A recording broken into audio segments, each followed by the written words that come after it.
बिस्मिल्लाहिर्रहमानिर्रहीम। Chapter number 4 cell हम start कर रहे थे बेटा। इसमें हमने सेल की स्ट्रक्चर के बारे में पढ़ना है और उसके अलावा इसमें हमने सेल के अंदर जो डिफरेंट ऑर्गेनेलीज हैं उसके बारे में हम पढ़ रहे थे। अपने पिछले लेक्चर में हमने राइबोसोम्स के बारे में पढ़ा था कि राइबोसोम क्या होते हैं, राइबोसोम की कंपोजिशन क्या है, और इसके अलावा हमने राइबोसोम की क्या की थी, स्ट्रक्चर को डिस्कस किया था, और राइबोसोम की फॉर्मेशन और फंक्शन कौन कौन से होते हैं। आज हम नेक्स्ट ऑर्गेनेली को डिस्कस करेंगे और नेक्स्ट ऑर्गेनेली में हमारे पास आ जाता है, जो आज हम डिस्कस कर रहे हैं वो है हमारे पास गोल्जी कॉम्प्लेक्स। कौन सी है बेटा? Golgi complex. इसका नाम हम क्या रखते हैं? गोल्जी बॉडीज भी इसे हम कहते हैं।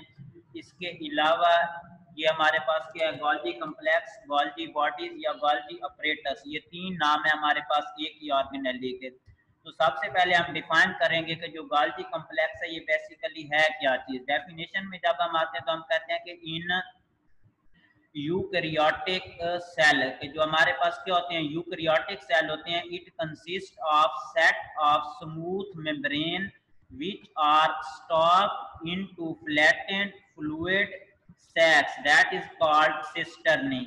कि हमारे पास अगर क्या है, एक यूकैरियोटिक सेल है हमारे पास, ये इसके सेंटर में न्यूक्लियस मौजूद होता है। इससे पहले हम क्या पढ़ चुके हैं कि इस तरह क्या होता है, एंडोप्लाज्मिक रेटिकुलम है, ये हमारे पास जो सेल मेम्ब्रेन से न्यूक्लियर मेम्ब्रेन तक डिस्पर्स होता है। उसके बाद आज हमने पढ़ना है, वो कहता है कि एंडोप्लाज्म जो सेल होता है इसकी जो साइटोप्लाज्म होता है इसके अंदर क्या होते हैं, यूकैरियोटिक सेल के अंदर कंसिस्ट ऑफ स्मूथ मेम्ब्रेन। ये हमारे पास क्या होती हैं, ये मेम्ब्रेन है स्मूथ, जिनको बड़ा करके यहाँ पे दिखाया गया है कि हमारे पास ये क्या है, स्मूथ मेम्ब्रेन होती है। यहाँ पे एक मेम्ब्रेन है, उसी तरह ये हमारे पास सेकंड मेम्ब्रेन है, ये हमारे पास क्या है, थर्ड मेम्ब्रेन है, फोर्थ मेम्ब्रेन है, इसी तरह ये हमारे पास क्या है, फिफ्थ मेम्ब्रेन है। तो ये क्या होता है, स्टॉक होती हैं, और ये जो स्टॉक मेम्ब्रेन होती है ये क्या होती हैं, फ्लैटेंड होती हैं, फ्लूइड इनके अंदर फील्ड होता है, जिन्हें हम सिस्टर्नी कहते हैं। और ये सिस्टर्नी मिलकर हमारे पास ये जो एक स्ट्रक्चर बनाएंगी, इस एक स्ट्रक्चर को हम किस चीज का नाम देते हैं, गोल्जी कॉम्प्लेक्स का, या फिर हम इसे क्या कहते हैं, गोल्जी कॉम्प्लेक्स का नाम देते हैं। यहाँ पे वो कहता है कि जो सिस्टर्नी होती हैं are continuously formed by fusion of vesicle which are probably derived from endoplasmic reticulum.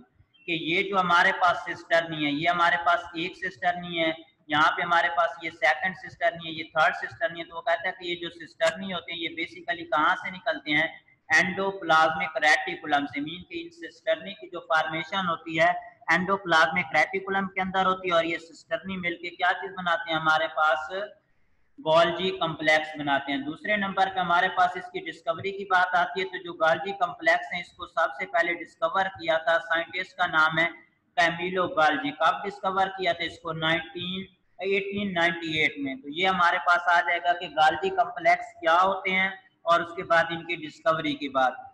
Next हमारे पास थर्ड नंबर पे आ जाता है कि जो गोल्जी कॉम्प्लेक्स होते हैं, अगर हम इनकी स्ट्रक्चर की बात करते हैं तो इसकी स्ट्रक्चर में क्या होते हैं, दो फेसेस होते हैं।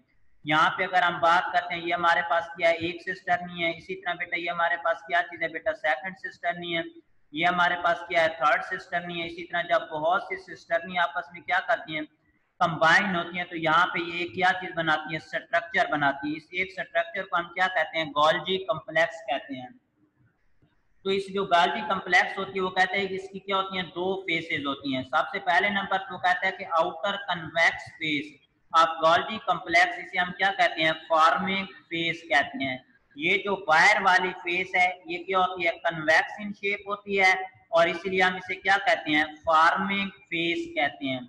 अगर हम बात करते हैं the inner concave surface of Golgi complex is maturing face, ये जो फेस होती है ये क्या होती है, गोल्जी कॉम्प्लेक्स की क्या होती है, इनर फेस होती है, जो क्या होती है बेटा, कनकेव होती है। और जो इनर कनकेव फेस होती है इसे हम क्या कहते हैं, मैच्योरिंग फेस कहते हैं। तो यहाँ पे बेटा आपका एमसीक्यू बन सकता है कि जो आउटर फेस होती है गोल्जी कॉम्प्लेक्स की वो क्या होती है, उसे हम फॉर्मिंग फेस कहते हैं, और क्या होती है वो कन्वेक्स होती है।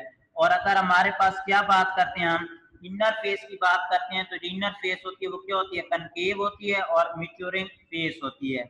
यहाँ पे बेटा वो बात करता है कि हमारे पास के जो इनर फेस होती है या सिस्टर्नी होती है ये ब्रेक अप होती हैं, और ये ब्रेक अप होकर क्या चीज बनाती हैं, वेसिकल फॉर्म बनाती हैं। यहाँ पे नेक्स्ट वो बेटा बात करता है कि the whole stack consist of number of cisternae thought to be moving from the outer to the inner face। और ये जो नंबर ऑफ सिस्टर्नी होता है, अगर आप एनिमल के अंदर बात करते हैं तो एनिमल के अंदर इनकी तादाद कितनी होती है, 3 to 7 होती है सिस्टर्नी। मीन ये है कि एक जो गाल्जी कम्प्लेक्स होता है एनिमल के अंदर, जो गाल्जी कम्प्लेक्स होते हैं उसमें जो सिस्टर्नी की तादाद होती है वो कितनी होती है, 3 से लेके 7 तक होती है। और अगर हम बात करते हैं लोअर ऑर्गेनिज्म मीन के दूसरे जो लोअर ऑर्गेनिज्म होते हैं उनमें जो सिस्टर्नी की तादाद होती है अप टू 30, मीन के कम अज कम 30 होती है और ज्यादा से ज्यादा कितनी हो सकती है, 30 प्लस हो सकती है। किस चीज के अंदर, जो लोअर ऑर्गेनिज्म होते हैं उनके अंदर। तो ये था बेटा हमारे पास के जो गाल्जी कम्प्लेक्स है उसकी कितनी स्ट्रक्चर के लिहाज से 2 फेजेज हैं। जो आउटर फेज होता है उसे हम क्या कहते हैं, कन्वेक्स कहते हैं, और जो कन्वेक्स होता है ये क्या होता है, मैच्योरिंग फेज होता है। जो इनर फेज होता है उसे हम क्या कहते हैं, कनकेव फेज कहते हैं। और जो कनकेव फेज होता है ये क्या होता है, बेसिकली बेटा कनकेव फेज जो होता है ये हमारे पास होता है क्या चीज, कनकेव फेज होता है हमारे पास मैच्योरिंग फेज होता है। और जो नंबर ऑफ सिस्टर्नी की तादाद होती है, अगर हम बात करते हैं किस चीज के अंदर, एनिमल के अंदर अगर हम बात करते हैं तो एनिमल के अंदर नंबर ऑफ सिस्टर्नी की तादाद होती है 3 से लेके 7।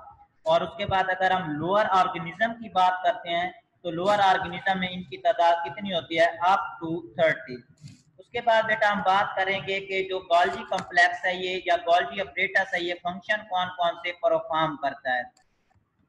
ये बेटा आपका MCQ sorry short question annual के अंदर मोस्ट रिपीटेड है। तो सबसे पहला फंक्शन जो गोल्जी कॉम्प्लेक्स का है वो क्या है, सेल सिक्रीशन है। सेल के अंदर कोई भी पार्टिकल, फॉर एग्जांपल प्रोटीन है, कार्बोहाइड्रेट है, कोई भी सब्सटेंस जो सिक्रीट होता है बेसिकली वो किस चीज की वजह से होता है, गोल्जी कॉम्प्लेक्स की वजह से होता है।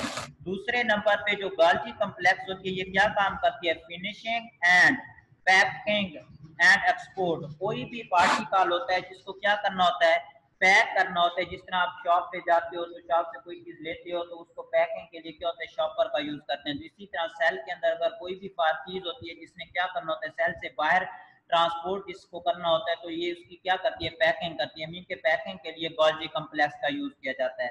उसके बाद नेक्स्ट हमारे पास आ जाता है कि जो गोल्जी कॉम्प्लेक्स होती है ये मॉडिफिकेशन में क्या करती है, रोल अदा करती है। What is modification, modification means conjugate molecules formation में इसका क्या होता है, रोल होता है।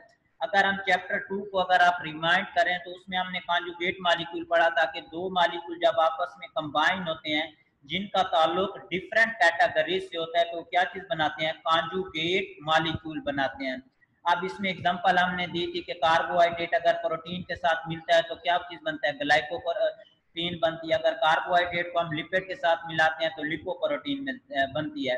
तो बेसिकली जो कार्बोहाइड्रेट है या फिर जो क्या है बेटा, कार्बोहाइड्रेट लिपिड के साथ या प्रोटीन के साथ कंबाइन होता है तो जो गोल्जी कॉम्प्लेक्स है उनको कंबाइन होने में या उनको आपस में मिलाने में क्या करती है, एक कलीदी रोल अदा करती है। उसके बाद हमारे पास नेक्स्ट आ जाएगा जो गोल्जी कॉम्प्लेक्स होती है ये क्या करती है, synthesis of cell wall. Mean ये है कि जो गोल्जी कॉम्प्लेक्स है जो सेल वॉल होती है उसकी फॉर्मेशन में एक रोल अदा करती है। सेल वॉल जो होती है आपको पता है कि एनिमल सेल में मौजूद नहीं होती और उसके अलावा मौजूद होती है प्लांट सेल के अंदर, फिंजाई सेल के अंदर और उसके अलावा बैक्टीरिया के अंदर जिसकी कंपोजिशन डिफरेंट में डिफरेंट होती है। प्लांट में सेलुलोज है, फिंजाई में काइटन है और उसके अलावा बैक्टीरिया में पेप्टाइडोग्लाइकेन है। तो ये सेल वॉल की फॉर्मेशन में गोल्जी कॉम्प्लेक्स क्या करता है, रोल अदा करता है। इसीलिए हम इसे क्या कहते हैं, डिप्टोसोम्स भी कहते हैं। ये शॉर्ट क्वेश्चन आया हुआ है कि व्हाट इज डिप्टोसोम्स क्या होता है, तो आप बताएंगे कि जो गोल्जी कॉम्प्लेक्स है ये क्या करता है, सेल वॉल ऑफ सेल बनाती है, तो इसीलिए हम इसे ये कहते हैं। उसके बाद ये है कि प्राइमरी लाइसोसोम, लाइसोसोम जो होता है ये प्राइमरी लाइसोसोम की फॉर्मेशन जो होती है वो बेसिकली कौन सी चीज करती है, गोल्जी कॉम्प्लेक्स। आगे जाके हम पढ़ेंगे कि जो लाइसोसोम्स हैं ये क्या चीज होते हैं। तो ये था बेटा हमारा आज का जो पहली ऑर्गेनेली है जो साइटोप्लाज्म के अंदर मौजूद होती है, गोल्जी कॉम्प्लेक्स। गोल्जी कॉम्प्लेक्स है क्या चीज, स्मूथ मेम्ब्रेन होती है, stack of fluid, flattened filled sac होती है जिन्हें सिस्टर्नी कहते हैं। और उसके अलावा इसकी डिस्कवरी की बात करते हैं तो गोल्जी कॉम्प्लेक्स को गोल्जी ने सबसे पहले डिस्कवर किया था। नेक्स्ट हमने डिस्कस किया स्ट्रक्चर के लिहाज से 2 फेजेस होती हैं, आउटर फेज जो कन्वेक्स होती है इसे हम फॉर्मिंग फेज कहते हैं, जो इनर फेज होती है वो मैच्योर फेज होती है, कनकेव होती है, और उसके बाद फंक्शन। नेक्स्ट हमारे पास जो साइटोप्लाज्मिक ऑर्गेनेली है वो है हमारे पास लाइसोसोम। तो लाइसोसोम की हम क्या करेंगे, पढ़ेंगे कि लाइसोसोम क्या है, इसकी स्ट्रक्चर को डिस्कस करेंगे और उसके बाद इसके फंक्शन। तो लाइसोसोम की अगर हम बात करते हैं तो जो लाइसोसोम है ये बेसिकली साइटोप्लाज्मिक ऑर्गेनेली है which are different from other cytoplasmic organelles due to their morphology।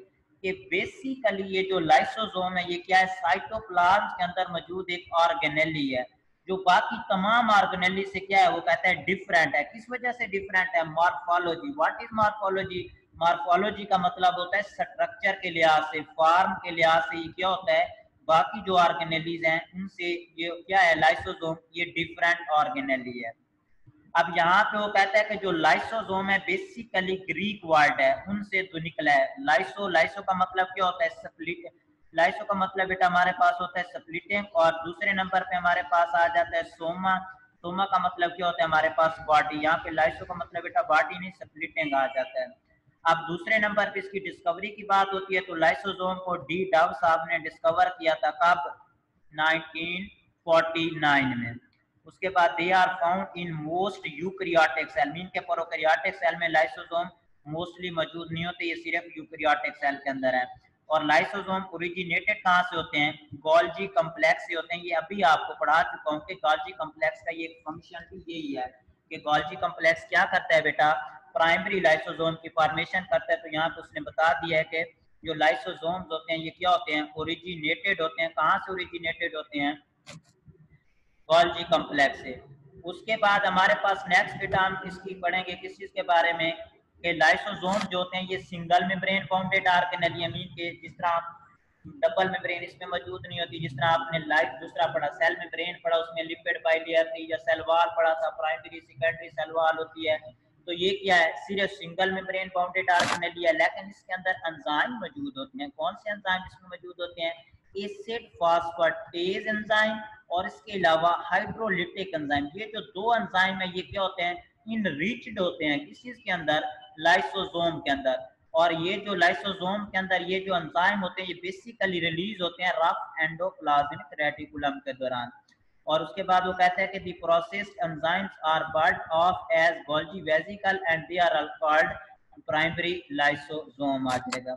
उसके बाद आ जाता है फंक्शंस ऑफ लाइसोसोम। ये लाइसोसोम कौन से फंक्शन परफॉर्म करता है, तो सबसे पहले नंबर पे आ जाता है फैगोसाइटोसिस। फैगोसाइटोसिस सेल मेम्ब्रेन का आपने फंक्शन पढ़ा था, लेकिन यहाँ पे वो कहता है कि जो लाइसोसोम है ये क्या काम करते हैं, फैगोसाइटोसिस का काम करते हैं। What is phagocytosis, engulf of any foreign particle. अब फॉरेन पार्टिकल क्या होता है, कोई वायरस हो सकता है, कोई बैक्टीरिया हो सकता है, कोई माइक्रो ऑर्गेनिज्म हो सकता है। ये उनको क्या करते हैं, इंगल्फ करते हैं, मीन उनको ईट करते हैं।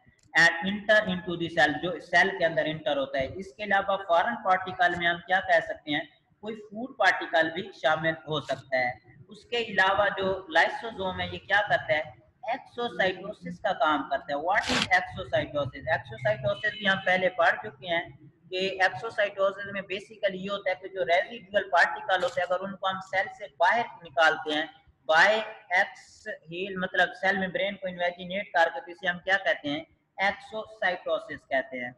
इसके अलावा जो लाइसोसोम है ये ऑटोफेगी, ज्यादा नहीं, ऑटोफेगी का क्या करते हैं काम भी, ये क्या करते हैं अदा करते हैं। कौन सी चीज, लाइसोसोम्स। अब ऑटोफेगी का मतलब ये होता है कि लाइसोसोम सम टाइम क्या करता है, अपने सेल के अंदर जो ऑर्गेनेलीज होते हैं उनको ईट करना शुरू कर देता है। फॉर एग्जांपल सेल के अंदर राइबोसोम्स हैं, सेल के अंदर क्या है, माइटोकॉन्ड्रिया है, सेल के अंदर डिफरेंट किस्म की क्लोरोप्लास्ट है। तो जब ये भूख वगैरह से मरता है, मीन कि इसको कोई फॉरेन पार्टिकल नहीं मिलता, तो ये अपने सेल के अंदर जो मतलब जिस सेल के अंदर रह रहा है, जिसने इसे प्रोटेक्शन दी हुई है, उसी के क्या करता है, जो दूसरी ऑर्गेनेलीज है उनको ईट करना शुरू कर देते हैं। इसे हम क्या कहते हैं, ऑटोफेगी कहते हैं। जी बेटा गुलाम, क्या मसला है गुलाम फातिमा। नेक्स्ट हमारे पास आ जाएगा कि एक्स्ट्रा, फैगोसाइटोसिस का पूछना है।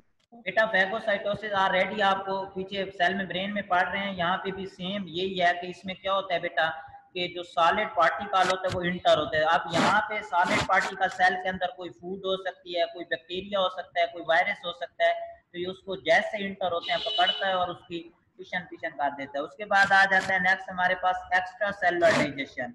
ये जो लाइसोसोम है ये सेल की क्या करता है, जो सेल से बाहर जो डाइजेशन होती है उसमें रोल अदा करता है। इसके अलावा इंट्रा सेलुलर डाइजेशन में भी ये क्या करता है, रोल अदा करता है।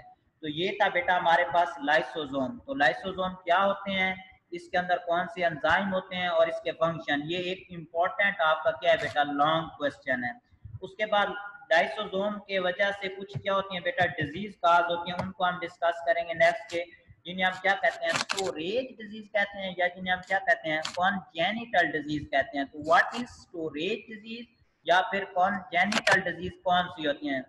तो यहाँ पे वो कहते हैं कि several congenital disease result from accumulation of certain substance such as glycogen and lipids, कि कुछ बीमारियां ऐसी होती हैं जो क्या होती हैं, सब्सटेंस हमारी बॉडी के अंदर जमा हो जाते हैं उसकी वजह से होती हैं। इन्हें हम क्या कहते हैं, स्टोरेज डिजीज कहते हैं, या फिर इन्हें हम क्या कहते हैं, कॉन्जेनिटल डिजीज कहते हैं। अब देखें, आप खाना खाते हो, क्या करते हैं, कोई काम नहीं करते, ड्रामा देख लिया, उसके अलावा टिकटॉक देख ली, या फिर क्या कर लिया, फेसबुक चला ली, व्हाट्सएप यूज कर लिया, मतलब काम नहीं करते, खाना खाते रहते हैं। तो इससे क्या होता है, जो खाना होता है हमारी बॉडी के अंदर प्रोटीन जमा हो जाएगी, या फिर हमारी बॉडी के अंदर क्या होता है, लिपिड जमा हो जाता है।